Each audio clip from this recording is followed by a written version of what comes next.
नमस्कार विद्यार्थी मित्रांनो, एस एस एज्युकेशन या यूट्यूब चॅनलवर पुन्हा आपलं सर्वांचं स्वागत आहे. आज आपण या लेक्चरमध्ये काही प्रश्न बघणार आहोत.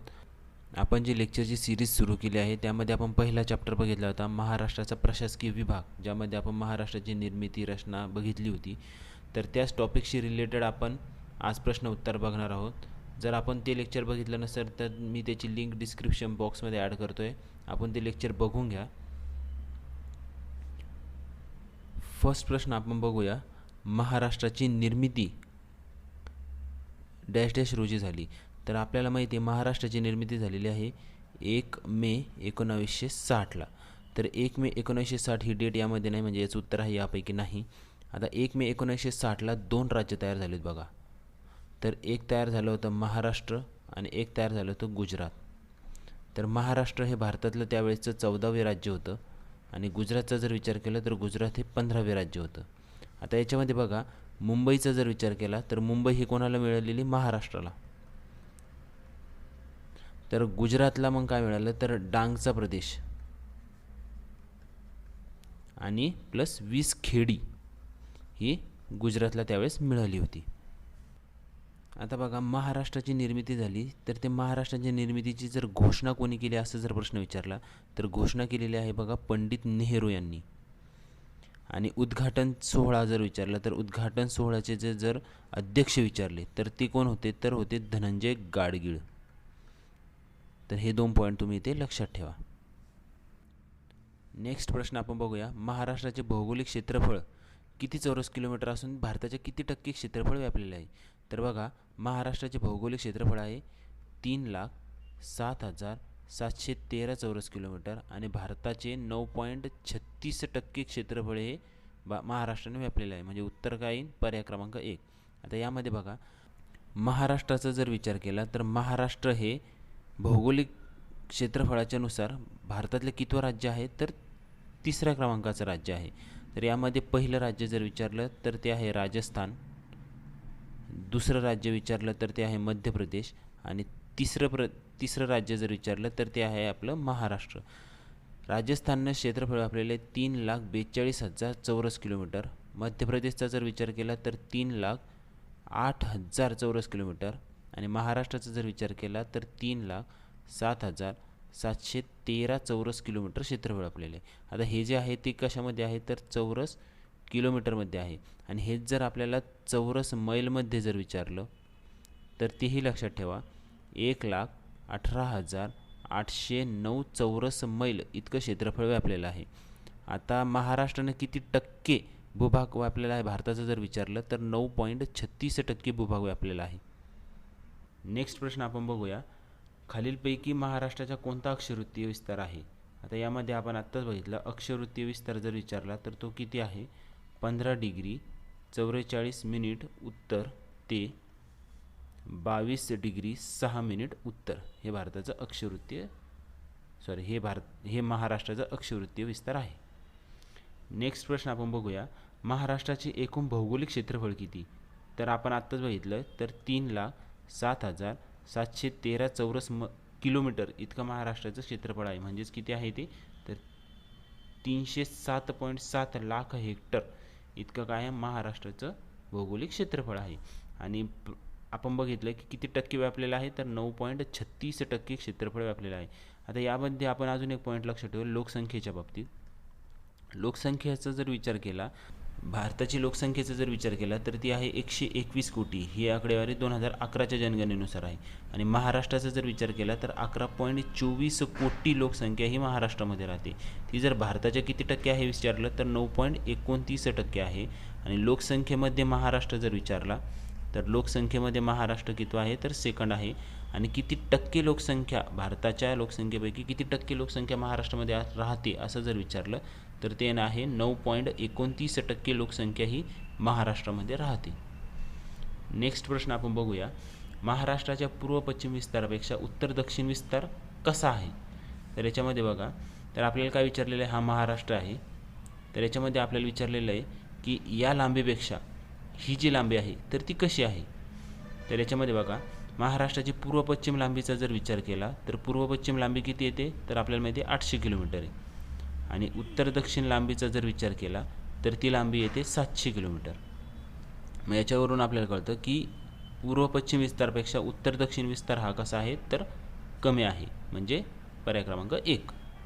आता भारताचा जर विचार केला तर भारतामध्ये बघा उत्तर दक्षिण लांबी जर विचारली तर ती किती आहे 3214 किलोमीटर. आणि पूर्व पश्चिम लांबी जर विचारली तर ती आहे 2933 किलोमीटर.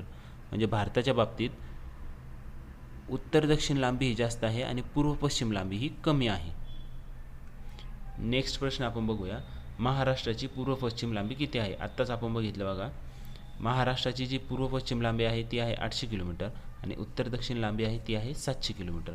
त्यामुळे या प्रश्नाचं उत्तर येईल पर्याय क्रमांक 4. भारताची पूर्व पश्चिम लांबी आहे 800 किलोमीटर. नेक्स्ट बघूया बघा, महाराष्ट्रात एकूण प्रशासकीय विभाग आणि जिल्हे किती. तर आपण बघूया, तर महाराष्ट्राची निर्मिती झाली 1 मे 1960ला. आता ज्यावेळेस महाराष्ट्राची निर्मिती झाली त्याच्या आधी जर प्रशासकीय विभाग विचारले तर ते होते 4 आणि आता सध्याला जर विचारले तर ते आहे 6. तर 4 कोणकोणते होते बघा, पहिले होते कोकण, पुणे, औरंगाबाद आणि नागपूर. आणि आता याच्यामध्ये 2 नवीन ॲड झालेले आहेत, तर एक आहे नाशिक आणि अमरावती. आता याच्यामध्ये जिल्ह्यांची संख्या जर बघितली बघा, तर ज्यावेळेस महाराष्ट्र निर्माण झाला त्यावेळेस कोकणामध्ये एकूण जिल्हे होते तर 4, पुण्यामध्ये जर विचारलं तर 9, औरंगाबाद विभागामध्ये होते त्यावेळेस 5 आणि नागपूर विभागामध्ये होते 8. आणि आता सध्याला जर विचारलं, आजच्या कंडिशनमध्ये जर विचारलं तर कोकणामध्ये आज जिल्हे आहे 7, पुण्यामध्ये जर विचार केला तर टोटल जिल्हे आहे आज 5, औरंगाबाद विभागामध्ये 8, नागपूर विभागामध्ये जर विचार केला तर 6 आणि नाशिक आणि अमरावती यांच्यामध्ये टोटल जिल्हे आहेत 5. तर बघा, महाराष्ट्रात सध्याला एकूण प्रशासकीय विभाग जर विचारले तर ते आहे 6 आणि एकूण जिल्हे जर विचारले तर ते आहे 36. म्हणजे आपलं ऑप्शन आहे पर्याय क्रमांक 4.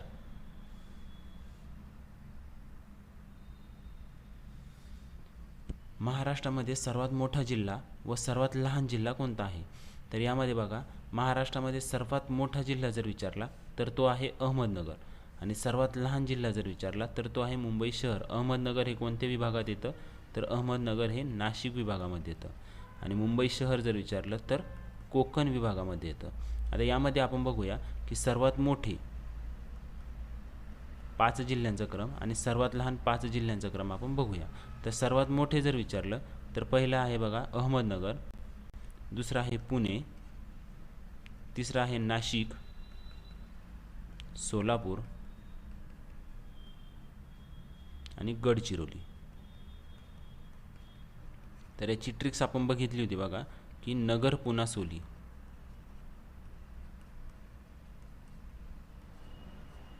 आणि सर्वात लहान जर विचारले तर पहिला आहे बघा मुंबई शहर, नंतर आहे मुंबई उपनगर,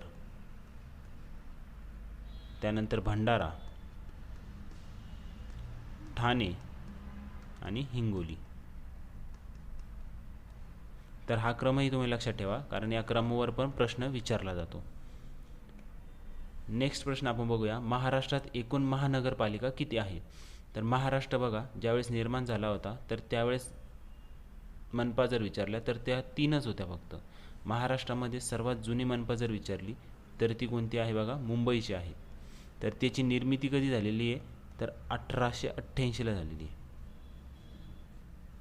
आणि भारतात जर सर्वात जुनी विचारली तर ती आहे बघा मद्रास. मद्रासची निर्मिती जर विचारली तर ती झालेली आहे 1688ला. आता सध्याला जर विचारलं तर सध्याला 29 मनपा महाराष्ट्रामध्ये आहे. 29वी मनपा जर कोणती तर ती आहे बघा जालना. 28वी जर विचारली तर 28वी आहे इचलकरंजी. आता इचलकरंजीला काय म्हटलं जातं तर महाराष्ट्रामधलं मॅनचेस्टर म्हटलं जातं. जालना ही कोणत्या विभागात येते तर औरंगाबाद विभागामध्ये येते. आणि इचलकरंजी जर विचारली तर पुणे विभागामध्ये येते जी आहे कोल्हापूरमध्ये. महाराष्ट्राचा रेखावृत्तीय विस्तार किती आहे.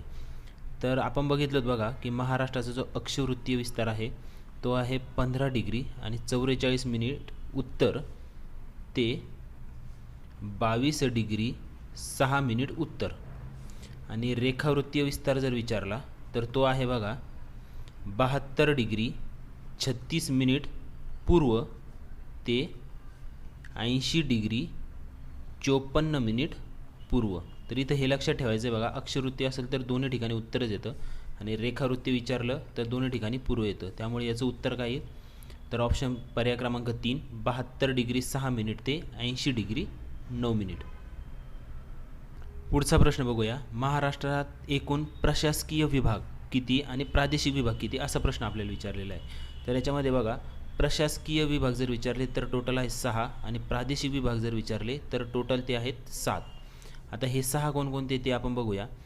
पहिलं आहे बघा औरंगाबाद, पुणे,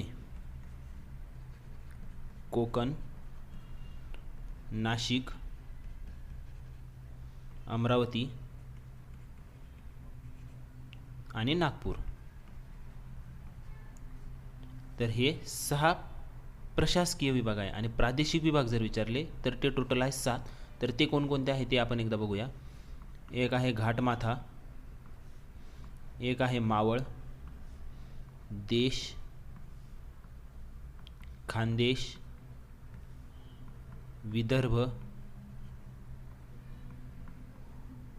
मराठवाडा आणि एक आहे कोकण.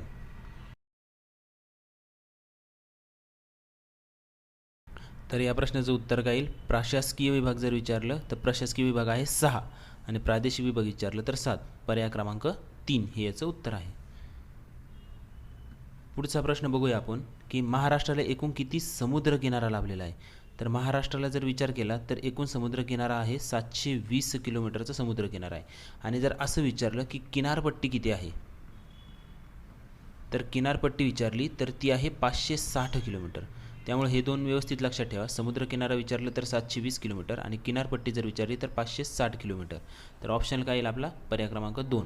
आता याच्यामध्ये बघा 700 किलोमीटर जर विचारलं तर ते काय आहे, उत्तर दक्षिण रुंदी आहे महाराष्ट्राची.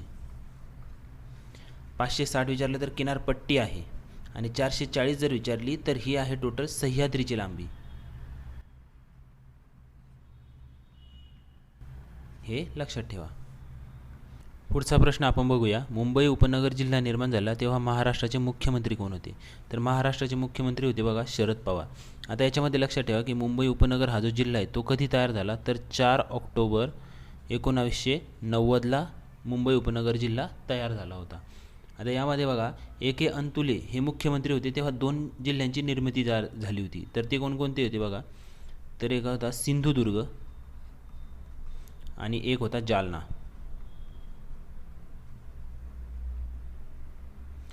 ज्यावेळेस बाळासाहेब भोसले मुख्यमंत्री होते त्यावेळेस 2 जिल्ह्यांची निर्मिती झाली होती. तर ते 2 जिल्हे कोणते होते तर एक होता लातूर आणि एक होता गडचिरोली. हे तुम्ही लक्षात ठेवा. पुढचा प्रश्न आपण बघूया. यामध्ये बघा 2 विधान दिलेले आहेत. विधान पहिलं काय आहे की ठाणे जिल्हा क्षेत्रफळानुसार पालघर जिल्ह्यापेक्षा मोठा आहे आणि दुसरं विधान आहे पालघर जिल्ह्याची लोकसंख्या ठाणे जिल्ह्यापेक्षा जास्त आहे. तर यामध्ये एक बघूया आपण की ठाणे आणि पालघर हे जे विभाजन आहे तर हे विभाजन कधी झालेलं आहे तर हे विभाजन झालेले आहे बघा 1 ऑगस्ट 2014ला झालेलं आहे. हे जेव्हा विभाजन झालं होतं तेव्हा मुख्यमंत्री कोण होते तर पृथ्वीराज चव्हाण हे त्यावेळेस महाराष्ट्राचे मुख्यमंत्री होते. आता यामध्ये बघा क्षेत्रफळानुसार जर विचारलं तर ठाणे जिल्ह्याचं क्षेत्रफळ जर विचारलं तर ते आहे 4344 चौरस किलोमीटर. तेच पालघरचं जर विचारलं तर ते आहे 5314 चौरस किलोमीटर.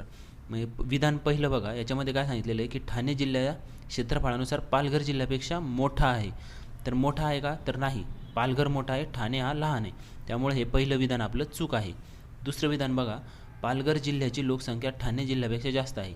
तर याच्यामध्ये एक लक्षात ठेवा की ठाण्याचे जरी क्षेत्रफळ कमी असलं तरी इथे लोकसंख्या जास्त आहे ॲज कम्पेअर टू पालघर. म्हणजे हेही विधान कसं झालं आपलं तर हेही विधान चुकीचं झालं आहे. आता ठाण्याची जर लोकसंख्येचा विचार केला तर तिथं नियर अबाउट 80 लाख लोकसंख्या आहे आणि त्याच ठिकाणी जर आपण पालघरचा विचार केला तर तिथे जवळपास 20 लाखापर्यंत लोकसंख्या आहे. त्यामुळे हे दोन्ही विधान चूक झाले. त्यामुळे आपलं पर्याय क्रमांक 3 हे उत्तर येईल. पुढचा प्रश्न आपण बघूया की कोकणातली सर्वात मोठी नदी कोणती. तर बघा, कोकणातली पहिली सर्वात मोठी नदी जर विचारली तर ती आहे वैतरणा, आणि दुसरी जर विचारली तर ती आहे उल्हास. त्यामुळं आपलं ऑप्शन काय, पर्याय क्रमांक 2 हे आपलं उत्तर राहील. आता वैतरणा जर विचारलं तर वैतरणाची लांबी किती आहे, 154 किलोमीटर. आणि उल्हास नदीची जर लांबी विचारली तर ती आहे 122 किलोमीटर. आता वैतरणाचा जर उगम विचारला तर तो कुठं झालेला आहे, त्र्यंबकेश्वर. त्र्यंबकेश्वरला तिचा उगम झालेला आहे नाशिकमध्ये. आता इथे एक लक्षात ठेवा, हे आहे त्र्यंबकेश्वर सपोज. आता त्र्यंबकेश्वरपासून महाराष्ट्रातली सर्वात मोठी पश्चिम वाहिनी नदी आणि महाराष्ट्रातली सर्वात मोठी पूर्व वाहिनी नदी, या दोघींचा उगम जर विचारला तर तो त्र्यंबकेश्वरला झालेला आहे. पुढचा प्रश्न बघूया, कोणत्या नदीमुळे कोकणाचे उत्तर व दक्षिण कोकण असे 2 भाग पडले आहेत. तर इथं विचारलेलं काय आपल्याला की पूर्ण कोकण जो आहे त्याचे उत्तर आणि दक्षिण हे 2 भाग कोणत्या नदीमुळे पडलेले आहे. तर ती नदी आहे बघा, सावित्री नदी. या सावित्री नदीमुळे काय झालेले आहे, उत्तर आणि दक्षिण कोकण हे तयार झालेले आहेत. आता दक्षिण कोकणचा जर विचार केला तर दक्षिण कोकणमध्ये फक्त 2च जिल्हे येतात बघा. तर एक येतो रत्नागिरी आणि एक येतो सिंधुदुर्ग,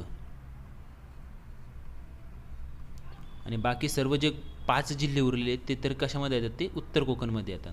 आता याच्यामध्ये ही जी तेरेखोल नदी दिलेली आहे, तर ही तेरेखोल नदी जर विचारली तर ती कोकणातली सर्वात शेवटची नदी आहे.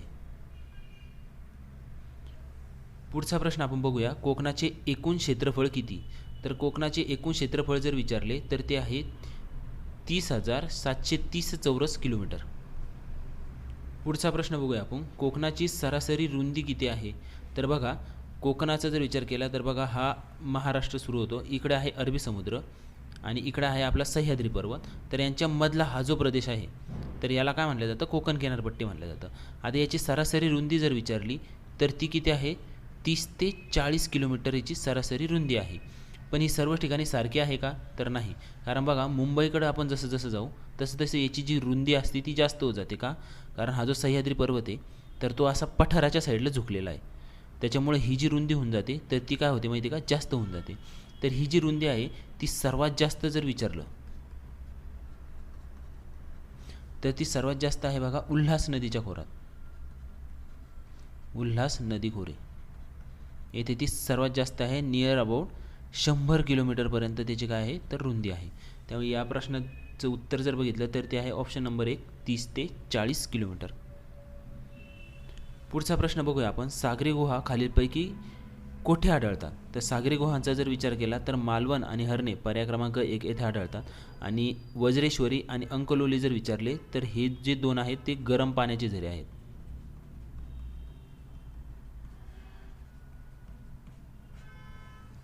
आजच्या लेक्चरमध्ये इतकेच. भेटूया पुढच्या लेक्चरमध्ये. धन्यवाद.